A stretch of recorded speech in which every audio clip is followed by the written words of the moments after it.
ఇప్పుడు చాలా ఇబ్బందిగా ఉంది, చాలా కష్టాల్లో ఉంది. ఎందుకంటే రేటు పెరిగిపోయింది విపరీతంగా, రకరకాల పోటీలు ఉన్నాయి, ఇవన్నీ ఉన్నాయి. ఇది ఎప్పుడో 16 ఏళ్ల క్రితం జరిగినటువంటి వ్యవహారం, ఈ మధ్యలో ఎప్పుడూ లేదు, ఇక ముందు ఎప్పుడూ రాదు అటువంటి. అందుకని ఆయన చెప్పింది సరదా కోసమే చెప్పినా, నేను నవ్వుతూనే చెప్పిన ఆ వీడియో మళ్ళీ చూసాను, ఎప్పటిదో బాబు మళ్ళీ చూసాను. నేను నవ్వుతూ మామూలుగా వ్యంగ్యంగానే, వెటకారం కూడా లేదు అందులో. వారి పట్ల సానుభూతితో యుక్తిగా తెలివిగా తప్పించుకున్నాడు. ఇదే గురువులకు పంగనామాలు పెట్టడం అంటే గురువు ఏదైనా వ్యూహం చేసి మాయ చేద్దామని చూస్తే ఈయన ప్రతిమాయ చేసి తప్పించుకున్నాడు తెలివిగా అన్న భావంతో చెప్పాను. ఆయన మనం ఏ ఉద్దేశంతో చెప్పినా వారికి అది బాధ కలిగించింది, చాలా స్పష్టంగా తెలుస్తుంది.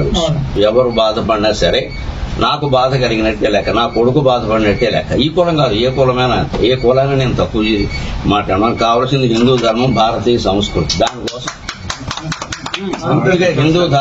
హిందూ ధర్మం, భారతీయ సంస్కృతి, అన్ని కులాల వాళ్ళని ఇవాళ పోరాడవలసింది. ఇతర మతాలు రకరకాల ప్రచారాలు చేసి మనల్ని కించపరుస్తున్నాయి. ఎంత కించపరుస్తున్నాయండి? ఒక సినిమా వాళ్ళు ఒక పెద్ద మనిషి, నేను పేరు చెప్తే బాగుండదు, ఎన్ని రకాల హిందూ మతాన్ని కించపరుస్తున్నారని వాళ్ళు మాట్లాడారు. ఆ విషయాల మీద మనం సంఘటితమే చేయలేకపోతున్నాం. అందుకని మేము ఇంకా నోరేసుకొని ఏదో బ్రాహ్మణ జన్మ ఎత్తినందుకు మాకు భగవంతుడు వాక్కిచ్చాడు కాబట్టి ఏదో రకంగా దాన్ని కాపాడాలన్న ఉద్దేశంతో కులం దాటి కాస్త ముందుకెళ్లి మనం మతం, ధర్మం, సంస్కృతి గురించి ఆలోచించాలని మాట్లాడతాం. అది కూడా హాస్యకారిగా. ఆయన ఏదైనా సరే నేను చెబుతున్నా, ఒక్క మనిషి బాధపడినా నేను బాధపడినట్టే అనుకుంటా. నాకు శంకరాచార్య శిష్యుడిగా చదువుకున్న వ్యక్తిగా అద్వైతం. ఓ చీమకి నాకు తేడా తెలియదు, చీమ బాధపడినా మనం బాధపడే. ఇంతమంది బాధపడకపోతే ఇక్కడ రారు కదా. లేకపోతే నా మీద ఇంత మీ అందరి ప్రేమతో కదా నేను పద్మశ్రీ గెలుచుకున్నది. వేడ అనుమానం ఏదైనా ఉందండి అందులో.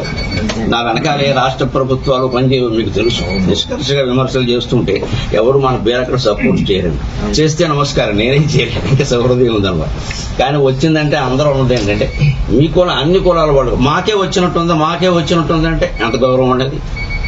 అది ఎప్పుడో జరిగిపోయింది కాబట్టి అది ఇప్పుడు ఏదో పొరపాటున ఏదో పాతబాటులో మన ప్రచారం వస్తాడు, కానీ పాత బయటకు వస్తాయి కదండి సరే వస్తే వచ్చింది. అందుకని మేము అందరూ ఎంతో బాధపడకపోతే ఇక్కడ రారు కాబట్టి జరిగిన దానికి నేను మన్నించవలసిందిగా కోరుతున్నాను. ఏం సందేహం లేదు. మీరు అంత బాధపడితే నేను బాధపడినట్టు కదా, నా కుటుంబం బాధపడినట్టు కాదు. వేరే ఎక్కడ నుంచి వస్తుంది? మేము చెప్పేది మీ అందరి బాబు కోసం, మనం అంతా బాగుండాలి కానీ బాధపడ్డాక అంచేతనం ఇక అసలు ప్రసక్తి రాదు. అది ఎప్పుడో 16 ఏళ్ల క్రితం ఉంది. ఆయన దేనికి మీరు ఎంత బాధపడుతున్నారు అంత బాధపడుతున్నాను. ఇవాళ నేను ప్రవచనం చెప్పగలిగే స్థితులు లేని ఇవాళ 6ంటికి నేను ప్రవచనం చెప్పాలి. అష్టావక్కరికి వెళ్తాను, చెప్పడమే చాలా ద్రౌపది దేవికి, సీతాదేవికి క్షమాపణ చెప్పమంటున్నారు. అదే చేత్తో గరికపాటి గారికి, యాక్టర్ శివాజీ గారికి, తర్వాత హిందూ సంఘాల వాళ్ళకి క్షమాపణలు అడగమంటున్నారు. వినాయకుడి సన్నిధిలోనే నేను క్షమాపణలు కోరుకుంటాను. చెప్పే ముందు నేనేమన్నానండి, ద్రౌపది దేవిని సైంధవుడు కీచకుడు బలాత్కారం చేయబోయి చచ్చిపోయారు అన్నాను. బలాత్కారం అంటే ఇంగ్లీష్లో ఏంటి? రేపు. తర్వాత సీతాదేవిని రావణాసుడు ఎత్తుకెళ్ళిపోబోయి చచ్చిపోయారు అన్నాను. అంతే. ఇక్కడ చీరలు కట్టుకున్న వాళ్ళు, ఆ మగవాళ్ళు ఏది చేస్తే వాళ్ళు చచ్చిపోయారు. ఇక్కడ 60,000 రేపులు జరిగాయి.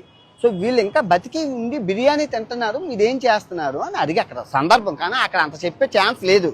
తప్పు జోరులేదు కాబట్టి క్షమాపణలు కోరుకుంటాను. అదే తప్పు అని ఒప్పుకుంటున్నాను కదా. సో ఇప్పుడు నేను తప్పు చేస్తే రాత్రికి వినాయకుడి సన్నిధిలోనే రక్తం కక్కుకొని చచ్చిపోతాను. కనుక నా తప్పు మీరు స్వీకరించకపోతే ఈ సంవత్సరం నుంచి నెక్స్ట్ సంవత్సరం వరకు అష్ట దరిద్రాలు మీకు అంటుకుంటాయి. ఛాలెంజా? వినాయకుడి మీద ప్రమాణకం చేసి చెప్తున్నాను. నేను తప్పు చేస్తే ఈ రోజు రాత్రికి రక్తం కక్కుకొని చచ్చిపోతాను. కానీ మీకు ఈ సంవత్సరం 26 అంతా నాలుగు మీద మచ్చలోనే అష్ట దరిద్రాలు పట్టుకొని సర్వనాశనం అయిపోతారు. నేను చెప్తున్న తప్పుని స్వీకరించకపోతే. 2, గరికపాటి గారికి టీషర్టును జీన్ ప్యాంట్ ఆడవాళ్ళు వేసుకుంటే నచ్చదని అంటున్నారు. నేను అబ్బాయి వేసుకుంటున్నారు కదండి అంటే అవన్నీ నాకు తెలియదు. ఆడవాళ్ళు పద్ధతిగా ఉండాలి, చీరలు కట్టుకోవాలన్నారు. ఓకే, అది ఆయన పెద్ద ఆయన కాబట్టి నేను ఆయన్ని తిట్టలేదు. కాకపోతే కొన్ని పదాలు వారాను, దాన్ని వెనక్కి తీసుకుంటూ క్షమాపణలు కోరుకుంటున్నాను. ఇంకా శివాజీ గారిని ఆయన సామాన్లు అన్నందుకు నేను తిట్టాను, ఆయన వెనక్కి తీసుకున్నారు, నేను వెనక్కి తీసుకున్నాను. Problem solve. ఓకే, మీరు ఎక్కడితో వదిలేస్తే బాగుంటుంది, లేదు అంటే మీ ఇష్టం. నేను ఇప్పుడు మంచి శాండ్విచ్ మసాజ్ థాయిలాండ్లో చేసుకొని రాత్రికి మంచి సినిమాకి వెళ్ళి ఆ వీడియో రేపు పొద్దున్న పెడతాను. ఓకే, నేనైతే చిల్ అవుతాను, రిలాక్స్ అవుతాను. మీరేం అవుతారు అనేది మీ మనసుకే ఆలోచించేస్తున్నాను. Love you all. అందరూ బాగుండాలి, అందులో నేను ఉండాలి.